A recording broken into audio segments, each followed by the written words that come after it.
오늘은 에스라 맥잡기를 한번 시작해 보도록 하겠습니다.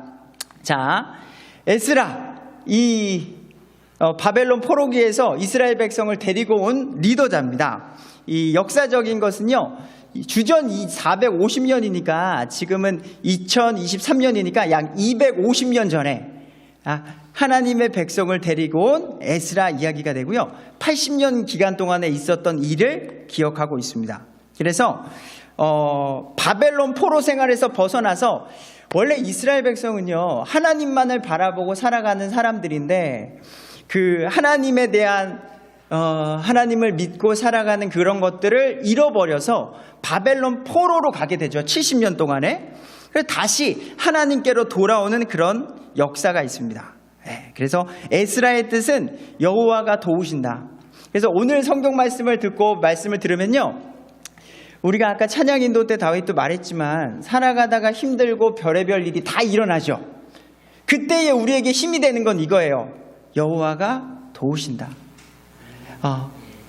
이따가 말하지만 이방 왕들을 통해서 하나님이 역사하세요. 하나님께서 하나님의 일을 하실 때에 믿음의 사람을 통해서도 일을 하죠. 아브라함, 이삭, 야곱, 요셉, 다윗 사람도 있지만, 하나님을 믿지 않는 이방 나라 사람, 고레스 왕, 다리오 왕, 아닥사스다 왕, 이방 나라 왕인데 그들도 하나님이 쓰세요. 결국에는 이 모든 온 세상이 하나님 안에, 주권 안에 있음을 나타내는 이야기가 들어가게 됩니다. 에스라의 주제는 성전과 성전 예배의 회복이에요. 이 하나님께서 자신의 자녀들을 교제와 복의 장소로 회복시켜 주시는 방법을 보여주시기 위한 건데, 우리가 성전이라고 하면은, 우리가 이따가 제가 그림도 준비했지만요, 성전의 효과, 효능, 기능에 대해서 우리가 고민을 한번 해봐야 돼요. 하나님이 왜 우리 모세 때는 성막을 주셨고, 더 나아가서는 우리가 땅을 차지하고 나서는 성전이라는 것을 줬어요. 이게 회복이라는 말인데, 언제 좀 힘드세요? 삶 속에서? 저는 관계요. 관계가 안 좋을 때에 저는 개인적으로 너무 힘들어요. 예를 들어서 목사님과 만약에 오해가 생겨서 관계가 힘들다, 아내와 관계가 힘들다, 또는 내 아들과 자녀와 친구와 관계가 어긋났을 때 오는 저는 스트레스가 너무 커요. 그래서 빨리 화해하고 싶은데 화해하는 방법을 모르겠는 거예요. 내가 무언가를 잘못했다면 이렇게 하고 싶은데 그게 안 될 때, 근데 하나님이요, 그 화해의 방법을 알려주시는 게 성막이에요. 너 잘못했지? 그래서 내가 지금 무지 많이 화가 나거든? 근데 이렇게 하면 내가 용서해 줄게. 그래서 그 화해의 방법, 우리 부모 자녀 간에도 마찬가지예요. 우리 어머니가 화가 났는데 이거 어떻게 하면 좋지? 근데 그 방법을 미리 알려주면 얼마나 좋아요. 그 방법이 양과 소와 염소 이런 걸 가져가서, 하나님 잘못했습니다, 용서해 주십시오. 그때 용서해 주시겠다라고 하는 하나님께서 우리의 관계를 회복시켜주는 방법을 알려주시는 거죠. 근데 이 관계를 회복될 수 있는 그걸 잃어버리게 된 거예요. 이제는 성막이 없어져 버렸으니까, 포로로 이끌려 가버렸으니까 이제는 하나님과 어떻게 관계를 회복돼야 될지 모르는 그런 이스라엘 백성의 환경이었다는 거죠. 자, 그래서 예레미야 선지자가 예레미야가 우리 에스라 뒤에 나오는 거 아시죠? 창세기 출애굽기 이렇게 쭉 가다 보면은 에스라, 느헤미야, 에스더 하고서 뒤에 욥기, 시편, 잠언전서, 아가, 이사야, 예레미야가 나와요. 근데 예레미야는 다 에스라보다도 90년 전에 쓰여진 책이에요. 이게 성경의 뒤에 있다고 해서 늦게 쓰여진 게 아니거든요. 그래서 90년 전에 에스라는 눈물의 선지자예요. 그가 선포한 것 이거였어요. 이스라엘 백성, 우리 바벨론의 포로로 끌려가야 돼. 우리 쫓겨나야 돼. 우리 하나님께 벌 받는 거야. 그래서 눈물로써 40년간 복음을 외친 게 그거예요. 우리 잘 될 거야. 데이빗, 우리 잘 될 거야. 이게 아니라 우리는 이제 끝났어. 70년 동안 우리는 나라 잃은 신세가 될 거야 하면서 눈물로 지냈던 사람이 예레미야죠. 하지만 또 희망을 줬던 게 70년 후에 돌아올 거야. 그 이야기가 예레미야의 얘기입니다. 자, 3명의 왕이 등장합니다. 여기서 이제 이것을 기억하시면 좀 쉬워요. 아까 말한 고레스. 고레스 왕이 있어서 처음으로 이스라엘 백성을 이제 고향 땅으로 돌아가라는 왕이 있고요. 그리고 다리오 왕이 있고요. 아닥사스다 왕. 이 3명의 왕이 있다는 것을 기억해 주시고 내용 속으로 들어가 보도록 하겠습니다. 자, 아까 말했듯이 이스라엘 백성들은요, 하나님만을 믿는 신정 국가였어요. 근데 이스라엘 백성이 우리도 왕 좀 줘라. 저쪽 바벨론 나라 보니까 왕이 있는데 왕이 있으니까 군사들도 있고 누군가 나가서 싸울 사람들도 있고 뭔가 시스템이 되게 좋은 것 같다라고 해서 왕을 요구하죠. 그래서 첫 번째 왕 기스의 아들 사울이 등장하게 됩니다. 처음에는 부끄러운 사람이었어요. 부끄러운 사무엘이 나아가서 사울 찾을 때에 부끄러운 사람이었으나 나중에는 어떻게 돼요? 다윗이 등장하고 나서 다윗을 시기하는 사람이 됩니다. 야, 내가 다윗이 나타나기 전에는 내가 멋진 왕이었는데 저 다윗이 왜 전쟁에 나가면 승리하고 사울은 천천히요, 다윗은 만만이다. 막 다윗을 더 좋아하게 되니까 결국 다윗을 죽이려는 존재가 되고, 다윗도 안타깝게도 우리아의 아내 밧세바를 간음하는, 분이 있는 여자를 간음하는 또 죄를 짓기도 하고, 그래서 다윗은 많은 성전을 지을 수 있는 재료들을 다 준비했음에도 불구하고요, 하나님께서 너 안 돼, 다윗, 너는 피를 너무 많이 봤어. 그래서 결국에는 아들 솔로몬이 성전을 짓게 되어서 그 성전을 솔로몬 성전이라고 하게 됩니다. 그리고 북이스라엘과 남유나로 지금 대한민국처럼 북조선인민주주의공화국과 남자유민주주의 우리 이렇게 갈라진 것처럼 이스라엘 역사도 이렇게 갈라지게 되고, 북이스라엘은 722년에 아시리아에 의해서 또 포로가 되고, 남유다는 586년에 바벨론에 의해서 포로로 끌려가게 되는 이야기다. 이런 역사적 배경. 그리고 돌아갈 때도요, 그 포로로 갈 때도요, 1차, 2차, 3차에 거쳐서 잡혀가고, 돌아올 때도 1차, 2차, 3차에 의해서 돌아오는 일이 있다라는 것을 기억해 주시면 됩니다. 그래서 이렇게 돼요. 이렇게 돼서 1차, 오늘 에스라는요, 1차 기한, 2차 기한이 기록됐어요. 그래서 1차 기한 때는 에스라가 없어요. 1장에서 6장까지는 에스라라는 이름이 없습니다. 7장부터 이제 2차 기한 때 에스라 우리가 이제 사람들을 데리고 오는 이야기가 있고, 원래는요, 우리 이 성경을 보시면 알겠지만 원래는 장과 절이 지금은 나눠져 있잖아요. 이게 처음부터 그러지 않았어요. 이게 1560년대에 장과 절을 나누게 돼서 우리가 보는 이런 책이 돼서 창세기 파트, 출애굽기 파트, 레위기 파트 이렇게 되는 거고요. 원래는 에스라와 느헤미야가 한 권의 책이었습니다. 근데 지금은 이렇게 책이 나누어지게 돼서 에스라가 끝나는 마지막 10절을 보면은 생뚱맞게 딱 끝나요. 그리고 나서 자연스럽게 느헤미야로 그 뒷 이야기가 이루어져서 우리 3차 귀한 이야기가 전개된다는 것 참고해 주시면 되고요. 그냥 특징적인 걸 보면 1차 귀한 때는요, 약 5만 명이 왔습니다. 5만 명. 근데 2차 에스라가 왔을 때는요, 뭐 이거 2천 명도 안 되는 사람들이 왔어요. 이런 일들이 있었죠.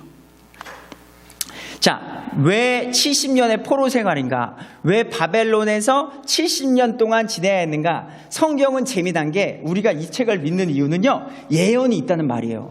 이 세상이 어떻게 끝날지도 여기에 써 있기 때문이에요. 바르게 살아가는 이유가 여기에 있기 때문에 우리는 믿습니다. 다른 종교에는 없는 거예요. 미래에 대한 예언. 여기도 마찬가지고요. 아까 말했듯이 예레미야는 90년 전에 쓰여진 책입니다. 에스라보다. 거기에 이렇게 쓰여져 있어요. 25장 11절에 이 민족들은 70년 동안 바벨론 왕을 섬기리라. 예레미야는 이 말씀을 듣고 얼마나 슬펐을까요? 그리고 선포했거든요. 바벨론으로 우린 포로가 될 거야.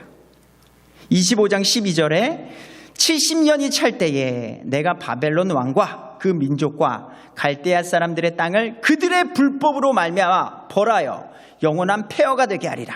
70년. 그래서 성경을 보았던 우리 에스라서는요, 에스라는요, 원래 이스라엘에서 태어난 사람이 아니에요.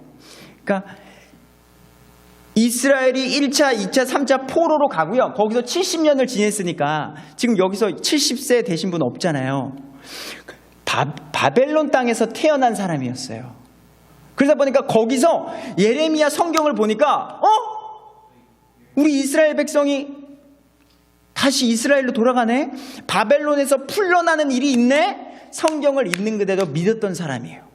그래서 다시 이스라엘로 돌아가는 일이 있었던 거죠. 이 말씀을 있는 그대로 믿음으로 인해서.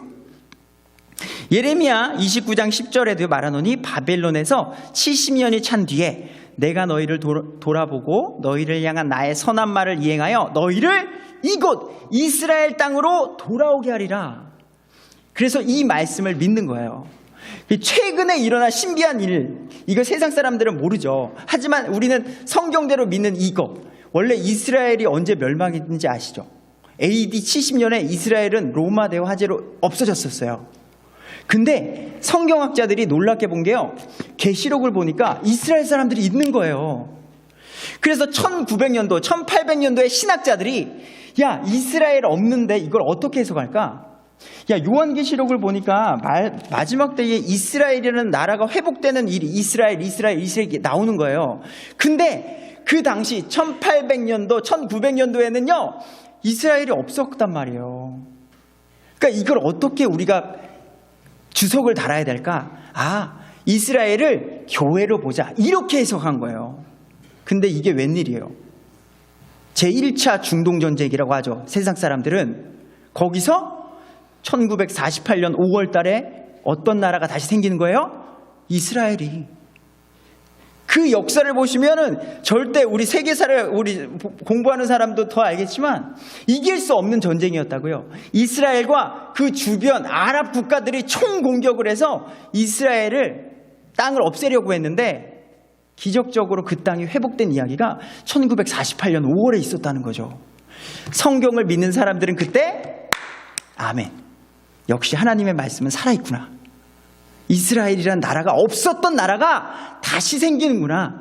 이거를 알게 되는 일이 있었다는 거죠. 그래서 우리는 성경을 있는 그대로 믿는 겁니다. 자, 이제 에스라 이야기 1장부터 제가 빠르게 한번 나가볼게요. 바벨론 포로 생활이 끝나게 됩니다. 이거 어떤 노력이 있었냐고요? 없었어요. 하나님의 영이 주관하셔서 예레미야의 입으로 하신 주의 말씀, 하나님께서 말씀하신 그것들은 지켜진다는 거예요. 그때 당시의 왕 바벨론 제국이 이제 끝났어요. 로마 제국이 있었고요. 그 다음에 로마를 정복한 게 어디? 바벨론이었고요. 바벨론 시대를 정복한 게 이제 메데 페르시아예요. 그 페르시아의 왕 고레스의 영을 움직임에, 그리고 이것을 글로도 기록함에. 어떤 것을요? 야, 이스라엘 백성들, 너희들 이제 예루살렘으로 올라가라는 거예요. 갑자기 70년이 지난 후에 주 이스라엘의 하나님의 집을 건축하라라는 거예요. 그분은 하나님이시오. 그분의 집은 예루살렘에 있다. 이런 기회가 주어지게 되는 거예요. 그래서 이제 돌아갈 사람들을 모이게 되는 일이 있게 됩니다. 그래서 너희들 돌아가려면 재정적인 자원이 필요합니다. 우리도 여기도 마찬가지죠. 우리가 예배를 드리잖아요. 이제 편안하게 오셔서 예배 드리지만 이 교회를 운영하기 위해선 재정이 들어갑니다.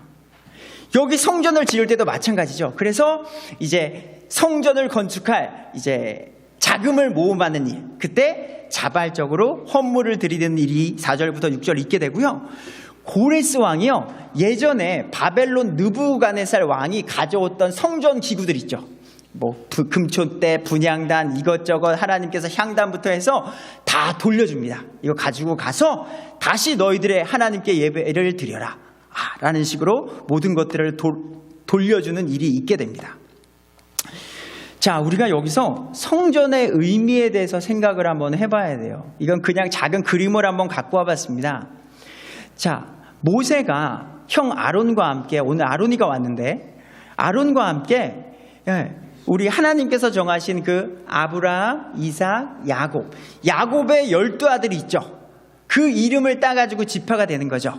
더 나아가서 레위 지파는 하나님의 일을 담당하는 사람이라 레위 지파 빼고, 요셉의 아들 베냐민, 요셉, 해가지고 이제 12명의 지파가 되는 일이 있게 되고, 각자 각 지파별로 맡은 하나님께서 일을 주시는 일이 있게 됩니다. 성막 그림이고요. 또 이쪽은 솔로몬 성전이에요. 솔로몬 성전은 되게 흥왕기였어요. 그래서 황금으로 칠하고 아주 멋진 성전이었죠. 여기에서 뭐 겉모습은 근데 중요하지 않죠. 여기서 우리가 가장 중요한 건 뭐다? 하나님과의 만남이 있는 장소였다. 하나님의 말씀을 듣고 우리가 죄를 지었을 때 회개하고 하나님께서 주시는 그 평안과 이런 것들을 누릴 수 있는 장소였다라는 거죠. 이제 예루살렘으로 돌아온 포로들의 이야기가 2장에 있습니다. 자, 그때 당시에 이스라엘 포로자들, 바벨론의 포로로 있던 자들이요, 약 5만 명 정도라고 해요. 그 중에 돌아온 사람들은요, 약 5%에서 10%밖에 안 됩니다. 이게 70년이라는 세월이 흘렀으니까 그곳에서 이제 나의 삶이 꾸려지기 시작했습니다. 우리 밴쿠버의 삶을 적용해 볼까요? 한국에서 오신 지 70년이 됐다고 생각해 보세요. 다시 고향으로 돌아갈 목적이 실질적으로 없죠. 이스라엘 사람들도 마찬가지예요. 이제 70년이라는 세월이 흘러서 그곳에서 나름 자리를 잡고 살아가고 있는 그들에게 어떤 기회가, 고향 땅으로 갈 수 있는 기회가 주어졌다고 해서 아이 좋아요, 나 고향 땅으로 갈게요 하고 굳이 말할 이유가 없다라는 거죠. 거기에서 믿음 있는 사람들, 70년 뒤에 너희를 불러오겠다, 다시 성전을 짓겠다 하고 하나님의 말씀에 간절함이 있었던 그 사람들이 움직였던 것이죠. 그리고 2장에 누가 이제 바벨론 땅에서 이제 이스라엘로 돌아가는지 그 이름들이 쭉 나오게 됩니다. 그리고 여기에서 등장하는 것 중에 어느 지파 몇 명, 어느 지파 사람 누구, 어느 지파 사람 이런 것들이 있는데, 아까 말했듯이 하나님께서는요, 이스라엘의 12지파에 뭐 르우벤, 시몬, 레위, 단지파 각자 주어진 업무가 있었어요. 그래서 족보가 중요한 거죠. 36절에는 제사장 지파, 그래서 그 지파 중에서 제사장의 업무를 할 수 있었고요. 40절에는 레위 사람들, 그래서 그 성막과 성전을 돌보는 사람들이 레위 사람들이었으니까요. 그리고 43절에 느비딤 사람들이 있는데요, 이 사람 제사장들을 돕는 사람들이었어요. 그래서 이런 것들의 족보를 가지고 나서 그 명단을 확인하고 당신은 그러한 자격이 있는 사람입니다 라고 해서 이제 일을 진행하기 위함이었죠. 3장으로 들어가서 이제는 고향에 돌아온 지 7달째가 되었습니다. 이제 예루살렘에 모여서 이제 헌물을 드리게 되는 거예요. 70년 동안 하지 못했던, 하나님께서 우리에게 지키라고 말씀하신 것들이 있었어요. 유대인들에게, 이스라엘 백성에게 절기를 지키고 율법을 지키고 하나님의 말씀을 지키고, 결국에는 이런 거죠. 그런 것들을 70년 동안 하지 못했다가 이제는 돌아와서 번제 업무를 하나님께 드리는 일을 하게 됩니다. 하나님의 말씀을 내가 이제 지키려 합니다 라는 거죠. 근데 아직 성전지대, 이제 성전을 지을 수 있는 그런 지반이 만들어지지 않은 시기였어요. 그리고 이제는 레바논에서 백향목을 가져와 성전 짓기를 시작하고요.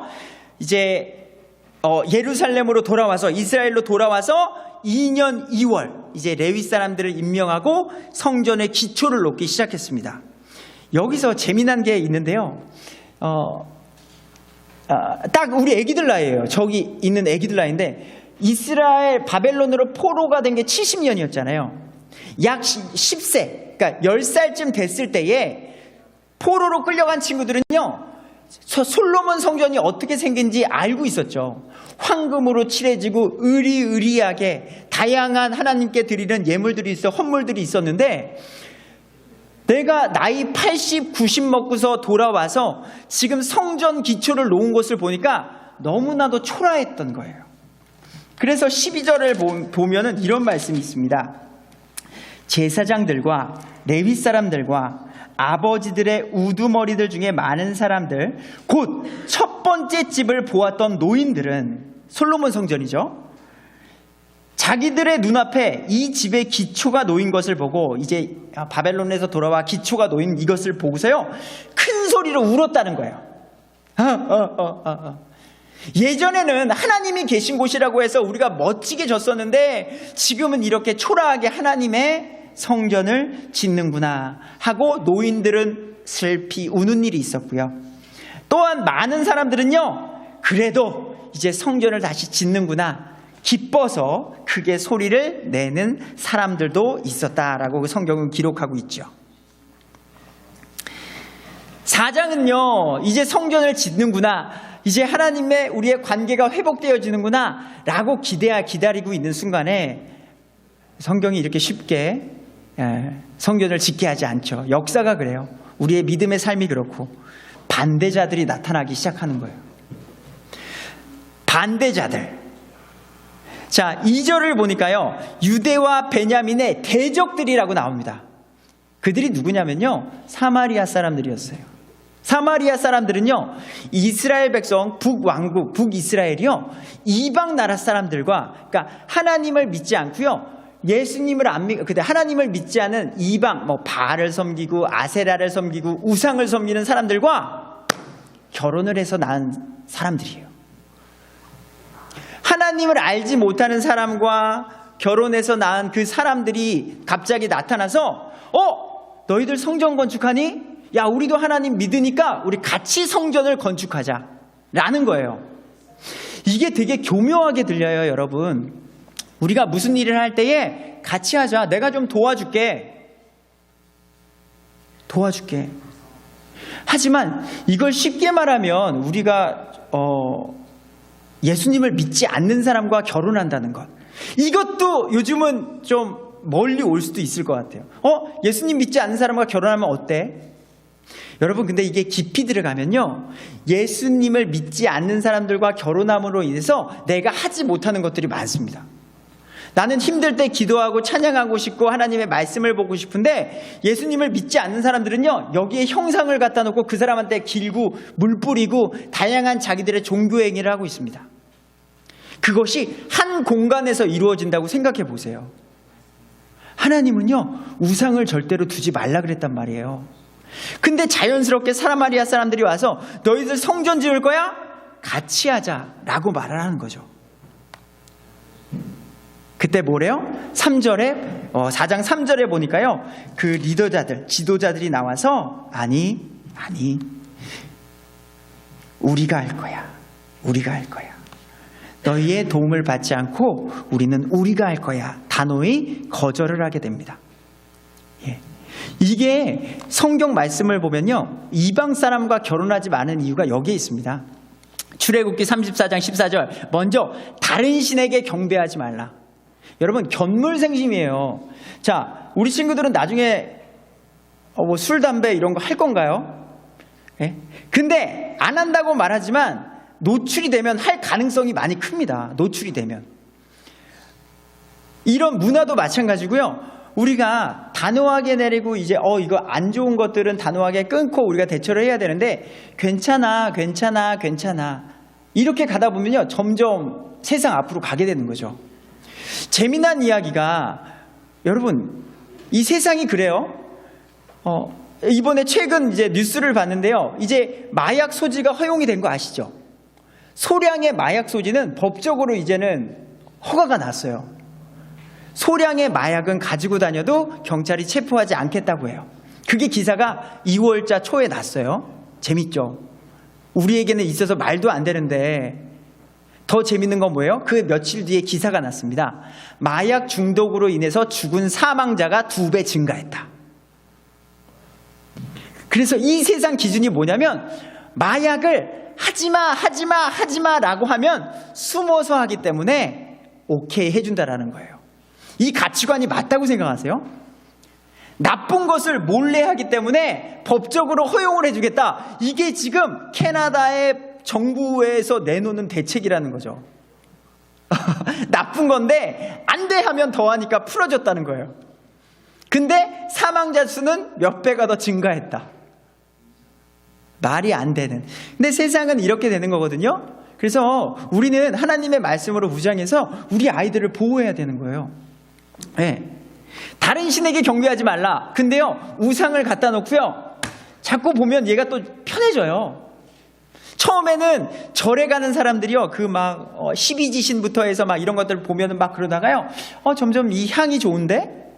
야, 절에서 오는 어떤 느긋한 어떤 백향 뭐 무슨 향 같은 뭐 느티는 뭐 좋은데? 편안한데?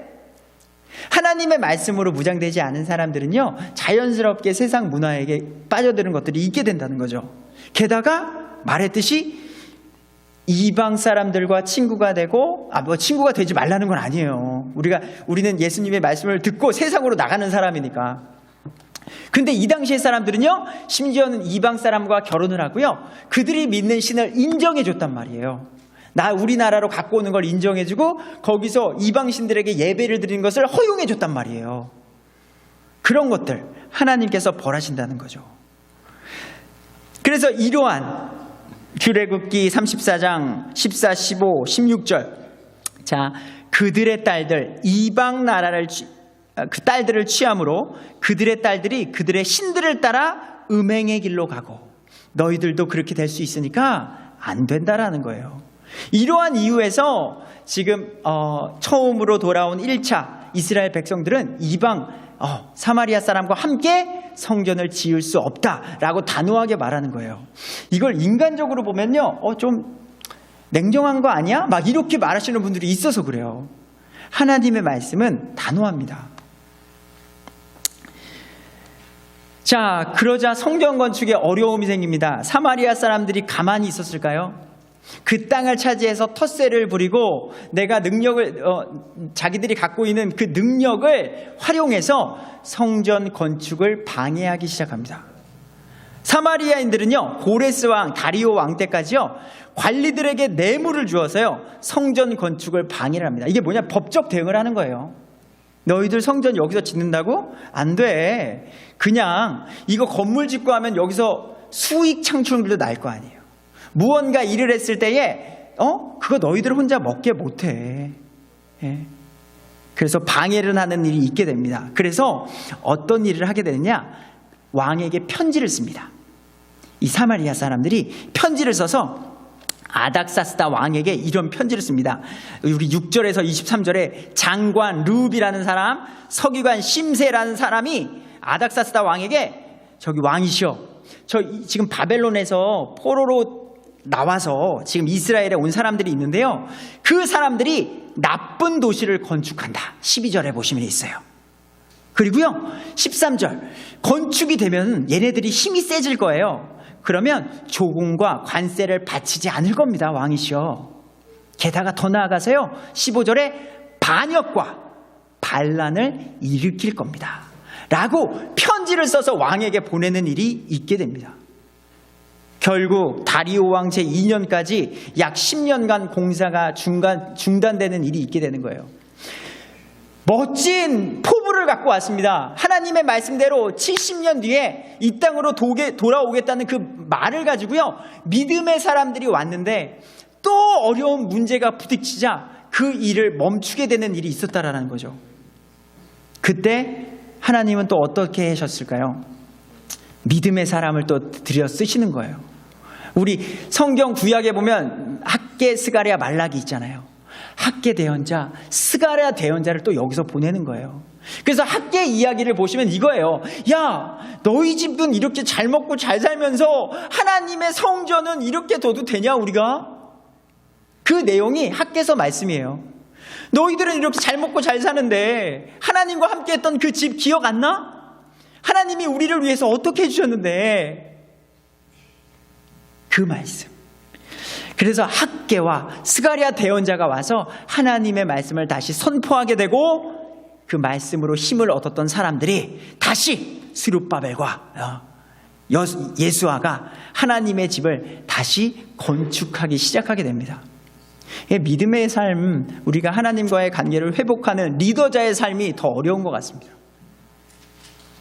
근데 또 이게 웬일이에요? 시간이 지나도 성전을 결국 하나님과의 관계를 회복하려고 애쓰고 있는데 또 쉽지 않은 일이 있는 거예요. 이젠 유대 장로들의 반대가 있습니다. 총독 다뜨네와 스달보스네, 그들 동료들이 나타나 유대인들에게 묻는 거예요. 또 성전을 지으려고 하는 그들에게, 야, 너희가 어떠한 자격으로 지금 이 성전을 짓는 거야? 너희들 왜 갑자기 와서 이걸 왜 하는 거야? 어떠한 자격이 있는 거야? 그래서 이들 유대 장로들이요, 다리오 왕에게 서신을 보냅니다. 그리고 바벨론 포로기에서 돌아온 사람들이 또 말하는 거예요. 우리가 하나님의 말씀을 온전히 준행하지 못해서 70년 동안 바벨론 포로 생활을 했었고, 지금은 예레미야의 대언대로 이제는 다시 고레스 칙령으로 인해서 우리가 돌아왔다. 고레스 왕이 우리에게 이게 헌물들과 성전 기구들과 이런 것들을 줬다라고 하는 거죠. 그래서 이런 것들을 그들에게 솔직하게 말을 하게 되고요. 유대 장로들은 그 말이 맞는지, 지금 이 사람들이 이렇게 우리에게 말을 하고 있는데 그 말이 맞는지 확인 부탁드립니다 라고 말을 하게 되는 겁니다. 근데 아까 기억나세요? 고레스 칙령이 그것을 무엇으로 기록했다? 글로도 기록했다. 그래서 중요한 일들은요, 이렇게 증거를 남기는 게 중요합니다. 결국요, 다리오는요, 명령을 내려서 오래전에 고레스 왕이 칙령을 내려서 이스라엘 백성을 풀어줬다더라. 그 문서를 지금 찾아라 라는 거죠. 1절에서 5절. 과거의 문서를 찾아라. 근데 이게 다행히 그 문서를 발견하게 된 겁니다. 그리고 7절에 이렇게 이야기를 하고 있습니다. 자, 하나님의 이 집에 관한 일을 그대로 두고 유대인들의 총독과 유대인들의 장로들이 하나님의 이 집을 그것의 처소에 건축하게 하라. 분명하게 이 서신에 있다라는 거죠. 더 나아가서 또 내가 칙령을 내려서 하나님의 이 집을 건축하는 일을 위해 너희가 유대인들의 장로들에게 무엇을 행할 것인지 알게 하더니, 그 당시에 유대인의 장로들이 있다는 걸 이미 알고요, 서신을 써서 편지를 써준 거예요. 방해받지 않도록. 왕의 재산 곧 강 건너에서 들어오는 조공 중에서 그 경비를 이 사람들에게 빨리 주고 그들이 방해를 받지 않게 하라. 세금까지 너희가 우리에게 줘야 될 세금을 그들에게 줘서 빨리 성전 건축을 완공하게 하라 라는 말씀을 주게 되는 거예요. 그리고 결국에는요, 다리오 왕 6년 아달월 3일날 성전이 완공되는 일이 있게 됩니다. 그래서 하나님께 봉헌식으로서요, 많은 동물들을 잡아서 하나님께 드리는 일이 있게 되죠. 이 또한 솔로몬 성전 때보다는 아주 소소합니다. 예. 그리고 모세의 책에 기록된 대로 제사장과 레위인을 세워서 이제는 다시 뭘로 되고 있는 거예요? 하나님께서 우리 이스라엘의 백성에게 주셨던 그 말씀과 관계, 만남의 장소가 점점 회복되어지고 있는 시간이 되고 있는 거죠. 그리고 하나님이 말씀하신 대로 유월절을 지키는 거예요. 그래서 말씀을 지키는 게 제일 좋아요. 여러분, 부모님들이 제일 좋아하는 건요, 대단한 거 아니에요. 어머니가 말한 그 작은 것을 지켜주면 고마워요. 그 말씀을 있는 그대로 지켜주면. 그리고 이제는 또 시간이 흐릅니다.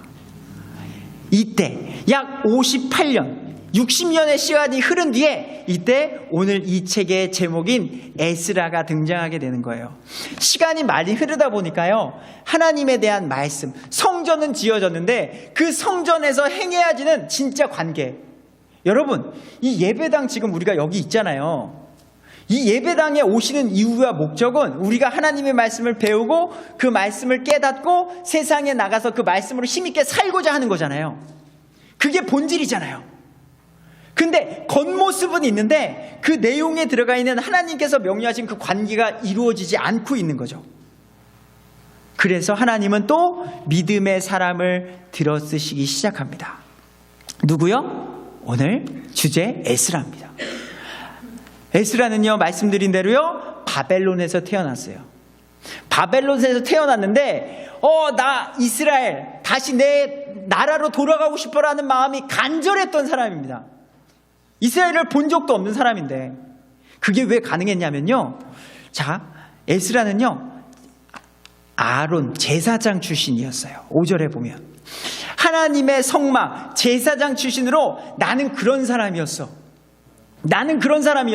하나님의 성막에서 많은 사람들을 위해서 섬기는 사람이었어. 나는 그 출신이구나. 내가 그렇게 태어났구라는 거죠. 마음에 새겼던 사람입니다. 그리고 율법에 익숙한 서기관이었어요. 그래서 구약에 있었던 그 말씀을 알고 있었던 사람이에요. 그러다 보니까 아까 말씀드린 대로 예레미야서를 알고 있었겠죠. 그리고 믿고 있었겠죠. 내가 70년 후에 돌아가게 될 것인데 거기서 성전을 짓겠대요. 성전을 지으면 거기서 일하는 사람이 누구예요? 나네. 내가 아론의 후손이니까. 그럼 내가 거기서 섬겨야 되는 사람이네. 내가 해야 되는 거네. 그 길, 절대로 쉽고 편안한 길이 아닌데 내가 갖고 있는 그 바벨론의 안정적인 모든 것을 내려놓고서 왕도 인정한 사람이거든요. 에스라는요. 왕도 인정한 그 사람인데 에스라에 대해서 이렇게 7장 10절에 말하고 있습니다. 말씀으로 훈련받아 성전에 대한 하나님의 백성에 대한 회복의 말씀을 알고 이스라엘에서 주의 율법을 구하고 행하고 가르치려고 자기 마음을 예비한 자더라. 그러니까 말씀을 배우면서 그래, 나는 언젠가 이스라엘로 간다. 가서 내가 그 말씀을 전하겠다라는 것을 예비한 사람이라는 거죠. 결국엔 에스라가 소수의 사람을 데리고 이제는 도착하게 됩니다. 아닥사스다 왕이 에스라에게 쓴 편지가 보면요. 자, 아닥사스다 왕이 내가 칙령을 내리노니 내 영토에 있는 이스라엘 백성과 그의 제사장들과 레위 사람들 중에서 자원하여 예루살렘으로 올라가려고 마음먹은 자들은 다 너와 함께 갈지어다. 이게 여기서 중요한 거 한 가지가 있는데요. 하나님의 일을 할 때 제일 중요한 거는 자원함입니다. 억지로 끌려가거나 이러면 문제가 반드시 생깁니다. 내가 하는 모든 것들은 자원함. 그리고 25절에 에스라여 너는 너의 손에 있는 내 하나님의 지혜를 따라 너의 하나님의 법들을 아는 모든 자들을 행전관과 재판관으로 세워 강 건너에 있는 온 백성을 재판하게 하고 너희는 그것을 알지 못하는 자들을 가르치라. 그래서 에스라는요, 이제 겉모습이 성전이 주어졌다면 가서 이제 말씀으로 사람들을 무장시키는 임무를 가지고 가는 거예요. 말씀으로 이제는 재판하는 거예요. 그걸 가지고 가는 겁니다. 또 1500km의 거리를 4개월이나 되는 시간에 걸쳐서 에스라는 도착하게 됩니다. 여기서 재미난 건 24절에는요. 지금 여기 현 시대도 그렇잖아요. 교회나 이런 데는 세금을 내지 않잖아요. 우리 이때 당시에도 제사장 레위인 하나님의 집은 세금을 내지 않는 그 내용이 24절에 있습니다. 그리고 여기서 놀라운 힘을 에스라에게 왕이 줍니다. 아닥사스다 왕이요, 누구든지 에스라 너의 하나님의 법과 왕의 법을 해야지 아니하거든 신속히 그에게 재판을 집행하여 죽이거나 추방하거나 재산을 몰수하거나 감옥에 가둘지니라. 너 이제 내가 하나님의 말씀을 가르치라고 너를 이제 이스라엘로 보내는데 너에게 방해하는 모든 사람들은 네가 재판할 수 있고 심지어 죽일 수도 있어. 그런 힘을 내가 너에게 주겠다라고 말하는 거예요. 이때 뒤에 보면요, 이 에스라의 리더십이 발휘가 됩니다. 그리고 2차 귀한 자 명단이 있어요. 아주 소수의 사람 2,000명이 안 되는 그 사람들이 이제 이스라엘로 돌아가는 일이 2차 귀한 자 명단이 기록되어집니다. 2차 귀한 자 명단을 뽑아서 이제 가는데 이게 웬일이에요. 지금 에스라는 성전에 가서 말씀을 전하고 성전에 대한 그 하나님과의 관계를 회복시키는 일을 하고 싶은데 정작 누가 없어요? 레위 사람이 없는 거예요. 레위 사람들이 나타나서 내가 하나님의 성전에서 일을 하겠습니다라고 나타나 줘야 되는데 없는 거예요. 그래서 15절에서 20절은 다시 성전에서 섬길 자 레위 사람들을 데리고 오는 일이 여기에 있습니다. 그리고 이제 여기 재미난 이야기가 21절 23절에서 기도와 금식, 이제는 어디로요? 바벨론에서 또 이스라엘로 가는 일이 있는데 여기서 간절히 기도와 금식을 하는 일이 있어요. 왜 그러냐면 이게 저에게 적용되는 일이기도 한데요. 자, 바벨론에서 이스라엘로 갈 때에 군대를 달라고 하지 않았어요. 1500km, 약 4개월간의 길을 가다 보니까 그때 당시에는 뭐가 있을까요? 도적들이 있었어요. 그래서 우리의 성전을 지을 때 할 그런 귀한 보물들을 뺏길 수도 있는 사람이 상황이고요. 우리의 생명도 죽을 수 있는 그런 기회였어요. 잃을 수 있는. 근데 왕에게 군대를 우리에게 요청하지 않았어. 우리를 지켜달라고. 왜냐하면 에스라가 이렇게 말했거든요. 우리 하나님은요, 위기와 어려운 상황 속에서 우리를 건져내 주시는 분입니다. 나는 그 하나님을 섬기러 이스라엘로 가겠습니다 라고 말했는데, 저기 도둑놈이 무서워요. 근데 이게 안 맞는 거예요. 하나님을 믿고 하나님을 믿으면 하나님이 우리를 지켜주신다라고 했는데, 저기 도둑들은 좀 무섭거든요. 군대들 좀 보내주세요 라고 말하기가 부끄러웠다라는 거죠. 그래서 우리 8장 우리 21절에 자, 금식을 선포하고, 이는 우리가 전에 왕에게 이르기를 우리 하나님의 손은 그분을 찾는 모든 자에게 선을 베푸신다. 하나님은 우리의 모든 환경 속에서 선을 베풀어 주시는 분이에요. 그분의 권능과 그분의 진노는 그분을 버리는 모든 자들을 향합니다. 하였으므로, 그 왕께 이렇게 말했으므로 길에서 원수를 막고 우리를 도와줄 병사와 기병의 무리를 왕에게 요청하기를 내가 부끄러워하였기 때문이다. 이게 제가 제 개인적인 이야기를 한번 해드리려고 해요. 이게 딱 똑같아요. 저희 장인어른 장모님을, 예수님을 믿지 않습니다. 저희 아내만 예수님을 믿고, 저희 장인어른 장모님 예수님을 믿지 않아서 예수님을 믿고 그때 당시에 목사의 길을 가려고 하는 저를 받아주는 거에 대해서 걱정을 했었어요. 저 뭐 돈은 버냐? 뭐 어떻게 뭐 목사, 뭐 예수, 뭐 교회 전혀 모르시는 분이고, 그러니까 그런 걸 싫어하시단 말이에요. 그리고서는 근데 결혼은 허락해 주셨어요. 결혼을 허락해 줬는데 이게 웬일이에요. 저희가 결혼하고서 첫 신혼집을 사기를 당했습니다. 그래서 전 재산을 날리는 일이 있었어요. 그래서 나단이가 낳은 그 해에, 나단이가 또 7개월 만에 이 세상에 태어났는데 칠삭두입니다. 제 1.6kg. 근데 추운 겨울에 쪽방을, 아내는 쉬지도 못하고 애를 업고요, 작은 방 한 칸을 보러 다녔던 기억이 있어요. 근데 거기서 돈이 필요한 거죠. 근데 돈을 달란 말을 못 하겠는 거예요. 그래서 장인어른은 좀 돈이 있을 분이시거든요. 조금, 많진 않고요. 근데 말을 못 하겠는 거예요. 제가 예수님 믿습니다. 제가 예수님 믿어요. 예수님 믿으면요, 구원받아서 영원한 나라가 있고요, 이 땅에서도요, 제가 쉽게 낙심하지 않을 겁니다. 열심히 살 겁니다 라고 했는데, 예수님을 믿지 않고 교회를 좋아하지 않는 그분에게 가서 저 사기당했는데요, 장인어른 돈 좀 빌려주십시오, 이 말을 못하겠더라고요. 죽겠는데, 내일이면 이 집에서 쫓겨날 수도 있는 그런 상황인데, 제가 그 마음이 여기서 이 에스라의 마음을 보면서 느끼는 거예요. 우리 하나님에 대해서 내가 이렇게 얘기했는데, 근데 우리도 마찬가지로 세상에서도요, 내가 목사입니다, 내가 예수님을 믿는 누구입니다 라고 말하지만 우리에게 어려움이 오잖아요. 그때에 지혜롭게 하신 방법은 필요하지만, 너무 우리가 세상 것에 너무 어렵다는 것을 티내는 것도 참 이게 본이 안 되는 모습인 거 맞는 것 같습니다. 에스라는 결국에는 말하지 않았대요. 말하지 않고 결국에는 하나님의 인도하심으로 고향 땅으로 가게 되는 일이 있게 된다는 거죠. 그리고 이제 성전 건축 예물, 그래서 은 650달란트 25톤이나 된답니다. 은그릇 금그릇 8톤.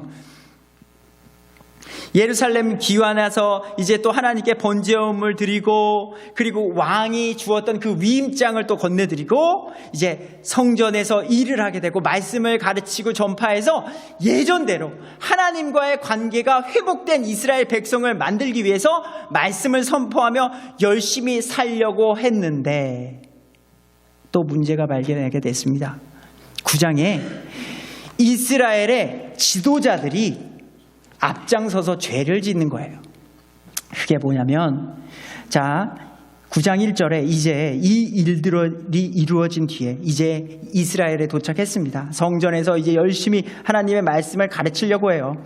뒤에 통치자들이 내게 나와 이르되 이스라엘 백성뿐만 아니라 제사장들과 레위 사람들이 이방 사람들과 함께 그들로부터 자신을 분리하지 아니하였으니, 그렇게 이방 나라 사람들과 섞이지 말라고 그렇게 말했는데도 불구하고요, 제사장과 레위 사람들까지도 분리하지 아니하여 그들이 자기와 자기 아들들을 위해, 이방 사람들, 이거를 좀 깊이 있게 생각하면 이방 나라 사람들이라고 해서 나쁜 사람이 아니잖아요.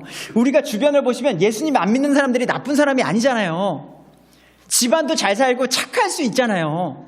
단지 종교만 다를 뿐이지. 근데 하나님은 이것이 큰 것입니다. 심지어는 우리가 예수님을 믿는다고 하면서도요, 다른 분들이 있잖아요. 우리가 같이 예수님을 믿지만 이해하는 부분만큼 또 논쟁과 분쟁이 있을 수도 있는 거거든요.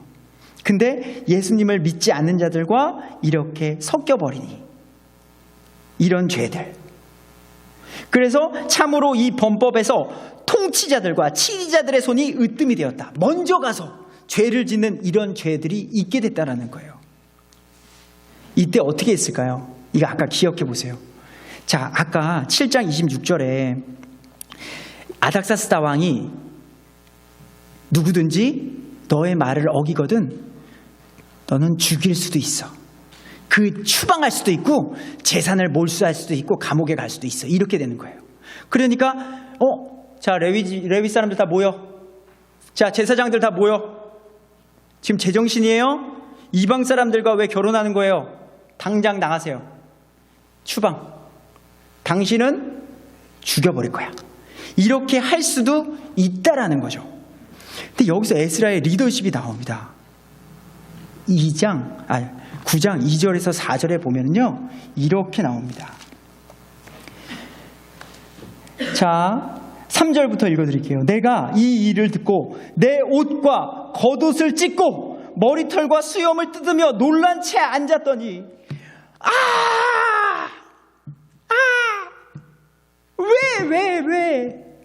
왜 이렇게 안 되는 거야? 하나님 잘 믿자고요. 하나님 좀. 예? 이스라엘 백성은 그렇잖아도 제사장, 레위인들, 우리 그래도 지도자잖아요. 지도자. 하나님을 믿는 지도자. 내 목숨 바쳐, 내 인생을 바쳐서 하나님 믿는 사람들인데 왜 자꾸 세상 사람들이랑 섞여서 먼저 으뜸이 되십니까? 하고서 눈물을 흘리면서 옷을 찢으면서 머리를 뜯으면서 아파하는 거죠. 이게 리더자의 모습이 아닌가 싶은 거죠. 왜냐면요, 손가락질하는 리더자들 되게 많거든요. 자기랑 뭐만 어긋나면 저 사람 아주 나쁜 사람이구만. 몇 년간 좋았던 관계가 막 이렇게 막 내쳐버리는, 정말 말 그대로 죽이진 않았지만 마음으로 죽이는 그런 사람들이 있단 말이죠. 근데 에스라는 눈물로써 기도를 하게 됩니다. 간절히 기도하게 됩니다. 그리고 여기서 이렇게 기도하는데요, 9장 6절에서 15절에, 자, 6절의 말씀에 이런 표현이 있어서 그래요. 자, 에스라가 기도할 때, 오 내 하나님이여, 내가 곧 내 하나님을 향해 내 얼굴을 들기에 부끄럽고 낯이 뜨거우니 우리의 불법이 많아서 우리 머리 위로 넘치고 또 우리의 범법이 자라서 하늘들에까지 이르렀나이다. 여기서 중요한 게 뭐냐면요, 우리예요, 우리. 에스라는 죄 안 졌어요.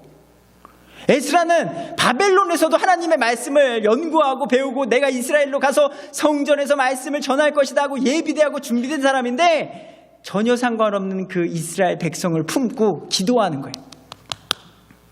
내가 잘못했습니다. 우리가 잘못했습니다. 나를 포함한 우리가 잘못했습니다. 우리가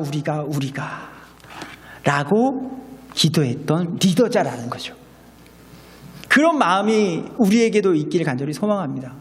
누군가의 잘못이 손가락질하는 게 아니라 같이. 그리고 하나님께서 응답을 해주세요. 그 기도에 응답을 해주세요. 자, 10장 1절에 에스라와 큰 회중이 죄를 자백하며 심히 크게 우는 일이 있습니다.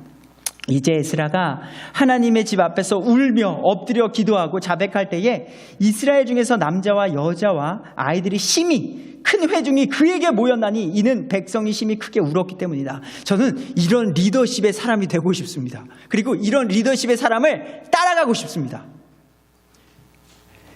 먼저 엉엉 울고 나의 죄를 위해서 옷을 찢고 머리를 찢고 하는 그 사람의 모습을 보면서 사람들의 마음에 울림이 있던 거죠. 내가 잘못한 건데, 내가 잘못한 건데. 그리고 같이 심히 크게 울면서 회개의 기도하는 일이 있게 됩니다. 회개하러 끝났을까요? 아니죠. 자, 회개한다고 끝나지 않아요. 여기서부터 이제 조사가 됩니다. 자, 그럼 레위 지파, 제사장 지파, 이스라엘 백성 중에 이방 사람과 결혼한 사람 조사하세요. 그래서 이방 여자와 결혼한 사람의 명단이 들어가게 됩니다. 약 100명 정도가 됩니다. 자, 100명. 퍼센테이지로 따지면요, 한 0.1%밖에 안 되는 사람들이래요. 이 정도는 솔직히 좀 괜찮은 거 아닌가요? 0.1% 좀 이방 사람들과 결혼하면 안 되나요? 하나님은 안 된다라는 거예요. 그러니까 우리가 죄를 대할 때요, 저도 마찬가지지만요, 완벽하진 않죠. 저희는 완벽할 수가 없어요. 그래서 예수님이 오셨죠. 하지만 죄를 대할 때는요, 안 하려고 노력해야지. 이 정도는 괜찮아, 타협은 안 했으면 좋겠습니다. 아니야, 하지만 내가 넘어졌어, 차라리 이게 낫지, 이 정도는 괜찮아 라고 살아가는 우리는 되지 않았으면 좋겠습니다. 결국에는 어떻게 돼요? 이스라엘 백성들이요, 아내를 버리기로 약속을 합니다. 이거 어려운 거예요. 여러분, 이방 여자라고 해서 사랑하지 않았던 게 아니에요. 이방 여자랑 결혼했다고 해서요, 그 자녀들이 사랑스럽지 않은 게 아니란 말이죠. 근데 단호하게 그들과 헤어지겠다라고 선포하는 이야기가 있습니다. 죄를 졌을 때는요, 그 죄에 대한 결과는요, 힘듦과 고통과 아픔이 따르다는 걸 우리는 기억해야 돼요. 죄에서, 거룩에서 죄로 가는 건 너무 쉽지만 죄에서 거룩으로 오는 건 대가가 있습니다. 대가가. 죄를 함부로 지면 안 될 것입니다. 물론 용서해 주시죠. 용서해 주시지만 대가가 있다. 결론 맺도록 하겠습니다. 성막은 하나님과 교제의 회복입니다. 쉽게 말하면 우리가 하나님과 관계가 견고해지는 우리가 됐으면 좋겠습니다. 이게 우리 그래도 여기 주일날 한번 모이잖아요. 우리 성진교회 여기 모이잖아요. 여기서는 그래도 잡생각 안 들죠. 예를 들어 세상적인 생각, 세상적인 유혹 여기서 드세요? 남자의 유혹, 세상의 돈, 명예, 권력, 여기서는 그런 생각 전혀 안 들잖아요. 근데 느헤미야가 그런 거예요. 그 성막, 성전은요 하나님과의 관계성이고요, 성막은요 세상과 나의 어떤 그 벽이에요. 성막, 느헤미야에게는 결국 그거예요. 성막을 견고히 쌓는 건 이제 이 예배당을 떠나서 세상 직업으로 가게 되죠. 그럼 예수님을 믿지 않는 사람들이 여러분들에게 자연스럽게 오잖아요. 그래서 말 걸잖아요. 자연스럽게 세상 사는 이야기, 세상 사는 이야기 자연스럽게 걸면서 그 성벽을 무너뜨리려고 하는 거죠. 하나님께로 가려는, 하나님을 바로 믿으려는,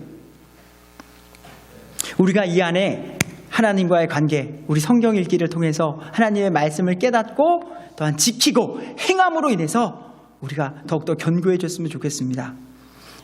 지금 나는 하나님과의 교제 말씀에 순종하는 삶을 살고 있는가? 우리의 성막, 하나님과의 관계는 안전한가? 세상으로부터의 나는 벽을 치고 있는가? 안 돼! 유혹이 왔을 때 왜 그러세요? 저 그런 사람 아닙니다. 저 예수님 믿는 사람이에요. 자신 있게 어떻게 지혜롭게 싸우고 계신지, 이러한 것들을 생각하는 우리가 됐으면 좋겠습니다. 우리 1장에는요 바벨론 포로 생활의 끝 이야기로 돌아오는 이야기가 있었고, 2장에는 예루살렘으로 돌아온 귀한 자들의 명단이 있었고, 그 다음에 예배의 회복, 성전의 회복의 시작이 3장에 있었고, 그때 반대자들, 사마리아 사람들이 등장해서 반대를 했었고, 그래서 10여 년간 잠깐 멈추게 되었지만 학개 스가랴가 하나님의 말씀으로 또 다시 한번 말씀으로 결국 힘을 얻는 거죠. 힘을 얻어서 성전 건축이 재개되고 다리오 칙령을 다시 한번 찾게 돼서 성전 건축을 완성하게 되고요. 또 이제 에스라, 한 60여 년이 지나서 에스라가 돌아와서 그 말씀으로서 사람들을 가르치는 이야기, 2차 귀한 자들의 명단과 기도와 금식했던 이야기 우리 8장에 읽고, 이스라엘 지도자의 죄, 그래서 이방 여자랑 결혼했던 에스라의 리더십 있는 눈물의 회개 기도가 있었고요. 그 다음에 이스라엘 죄고백, 그러니까 이방 아내를 버리는 이야기로 끝이 나고 느헤미야로 이어지게 되는 성경의 이야기였습니다. 우리 하나님과 또 한 주간도 승리하는 한 주가 되시길 소망합니다. 기도하겠습니다.